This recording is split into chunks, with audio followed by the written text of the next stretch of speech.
আসসালামু আলাইকুম। আজকে আমি আপনাদের সাথে এমন একটা বিষয় শেয়ার করতে যাচ্ছি, যে বিষয়টার সাথে ঢাকা শহরে থাকা প্রতিটা মানুষই প্রায় চেনা জানা। তো বিষয়টা হচ্ছে যে আজকে আমি মেইন রোডের সাথে হসপিটালের সাথে দিয়ে যাচ্ছিলাম একটা রোড দিয়ে। তো তখনই কিছু পোলাপান, বয়সটা এমন হবে না, বয়সটা হবে 18, 19, 20 এরকম।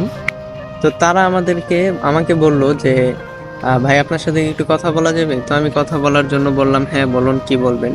তো তখনই তারা আমাকে একটা কার্ড শেয়ার করে। তো আমি দেখাচ্ছি কার্ডটা।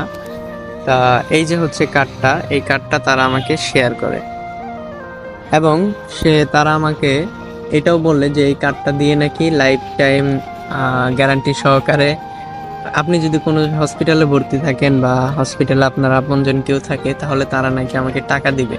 তো এইরকম। তো আমি বললাম যে বিষয়টা কিরকম, বললে আপনার বিকাশ অ্যাকাউন্ট আছে? তো আমি বললাম যে হ্যাঁ আছে। তো তখন তারা আমার বিকাশ অ্যাকাউন্টটা নিয়ে বিকাশ অ্যাকাউন্টে ঢুকলো, দেখে কি যেন একটা সাবস্ক্রিপশন করো। নামটা আমি নিতে চাচ্ছি না, ছবিতে আপনারা দেখে নিয়েন কোন কিসের জন্য। তো তারা সাবস্ক্রিপশন করে দিল। তো এতে কি হয় যে সারা জীবন সাবস্ক্রিপশন থাকবে, আমি যখনই বিকাশে টাকা ভরবো মান্থলি আমার সেই টাকাটা কেটে নিবে।